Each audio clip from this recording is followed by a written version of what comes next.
Have found a new strategy to increase productivity. It's called body doubling, but what is it? How does it work? It's a strategy where a person has someone situated near them where they're trying to do a task. Body doubling is there to provide sort of a physical presence that helps someone feel more motivated and engaged in tasks. Why does having someone around boost your productivity and your focus? Currently, there really aren't any controlled studies about this. Some of the theory is that folks respond to having the social pressure of people nearby. It puts sort of some cognitive pressure on the folks.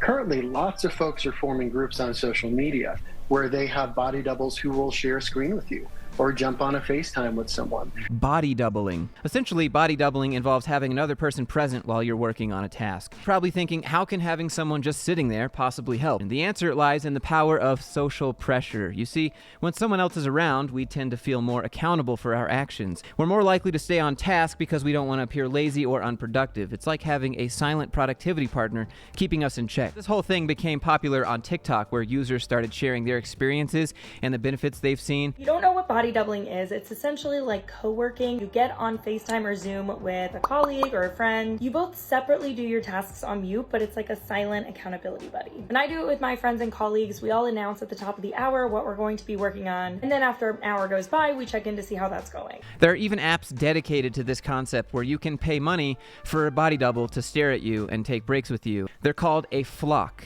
Nervous about your first Fluke? Well, let's demystify the experience for you. Hi, I'm Nate and welcome to your Fluke. Let's start by breaking out into smaller flocks to set our intentions together to help us to feel accountable. So today I'm going to be working on some contracts. Today I'm going to go through all of my projects and just tidy up the timelines. Deep focus requires a lot of mental energy. To help you out, halfway through the Fluke we'll take a few moments to recharge. You'll be amazed at what you can achieve in just 2 hours.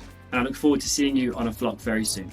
And you can have all of that for $25 a month. This is Flown, where almost the entire company model is body doubling. So apparently it's true that body doubling can help some people, especially those who struggle with focus and procrastination. However, the concept isn't very new and its effectiveness varies from person to person. Currently, there really aren't any controlled studies about this. One of the main focuses of this whole thing is that it's for people with ADHD, but as someone that also has ADHD, this would not help me at all. But anyways, we're not looking at body doubling itself. We're looking at body doubling in the workplace and how managers are looking to promote that. Where there's any talk of increased productivity with a side portion of employee monitoring built in with no increased cost, you can bet it's not going to take long for the corporate world to take notice and find ways to start pushing that on their own employees. The past few years have seen a massive shift in the way we work. Remote work has become the norm for many, and employees have proven that they can be just as productive, if not more so, working from home. But this doesn't sit well with some managers who are desperate to get people back into the office where they can keep a closer eye on them. So today, we're going to look at ways you might start seeing this become promoted around the workplace under the guise of productivity. You'll most likely see managers latch on to the concept of body doubling as the ultimate productivity booster with your mental health and personal employee wellness built in. Let's take a look at the manipulation angle. But before we do that, let me tell you about how I learned to detect manipulation like this. Today's sponsor, Blinkist. That's right, we got another one. If you don't know what Blinkist is, the Blinkist app allows you to understand the most important concepts from over 5,500 nonfiction books and podcasts in just 15 minutes. With the help of Blinkist, you can discover new perspectives, broaden your horizons, have exciting conversations, and along the way, you'll probably experience a lot of aha moments. At least I did. Here's one that you should remember, especially with all the company family talk. Gaining power over somebody means getting to know them and posing as their friend. Another trick to gaining power is to gather important information about the people you want to control. After all, knowing a person's plans, weaknesses, and desires will help you both win their favor and guide their actions. This is why you're not an open book at work, and you don't tell your HR or your boss anything more than they need to know about you. You see, I've been reading Robert Greene's The 48 Laws of Power again. In the book, Robert Greene goes over different ways or laws that people have used to manipulate their way to the top for love, for riches, for fame. The book isn't necessarily about applying all of these laws for yourself, but recognizing these as tactics that people can use. And with Blinkist, you get a quick reminder of all the modern power plays that unfold world in front of us every day and have been for hundreds of years. So if you want to learn how to recognize if you're a pawn in someone else's game of chess, then you can find out the rest of the laws of power with 25% off Blinkist Premium, and you can enjoy 2 memberships for the price of one. Start your 7-day free trial by clicking my link below. Oh, by the way, they have Blinkist Connect, which means your premium account comes with a free guest account, so you can hook your friend up with all that cool knowledge you're learning. Having said all that, let's get back to body doubling and how that could be used against employees in the workplace. 2 people made up and just FaceTime one another and spend their day working together on FaceTime. Let's look at the first and most prominent likelihood of body doubling. It will most likely be used to get you back to the office. You see, by promoting body doubling as an effective productivity method and the idea that body doubling can only happen in the office, they'll subtly push you back to the office. People that have worked from working remote are still working from home, and they just don't have that office camaraderie that they miss.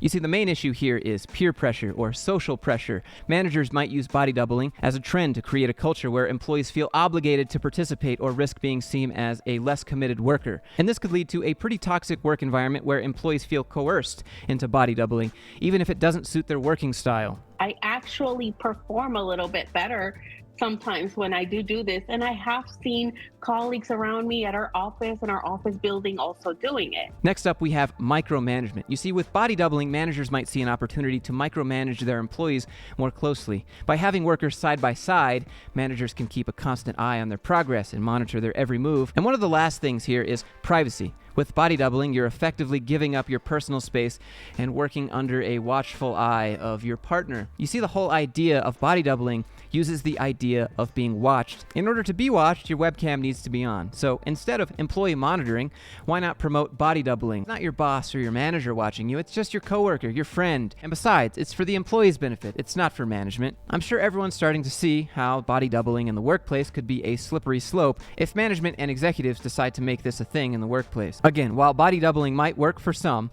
it is essential to remember that everyone has different work styles and preferences. What boosts productivity for one person might hinder it for another.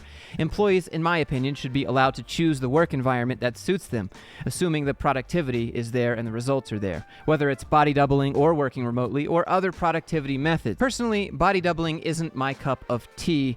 I think I would be a bit distracted by someone silently looking at me, using me for their motivation while I'm supposed to be using them as my... I'd just rather have headphones and just kind of get into the zone. But what do you think about body doubling in the workplace? Would you let someone watch you all day to increase your productivity? Or would you take it even further and maybe even become a member of one of those groups where you can have the opportunity to pay money every month to have someone stare at you while you stare at them, and you can take breaks together, and I don't know. To each their own. But as soon as you see managers, CEOs, and corporations start to pick this topic up, just remember the points I've listed in this video, because it's a slippery slope. Let me know what you think. And if you've enjoyed this video, please give it a thumbs up, share it with your friends, and don't forget to subscribe for more content like this. Once again, I'd like to say thanks to Blinkist for sponsoring today's video. Seriously, Robert Greene's books, an eye-opening read. Check out the link below to subscribe, and if you enjoy what I do, support the people who support my content. Thank you so much. I hope everyone is doing well, and I'll see you in the next one.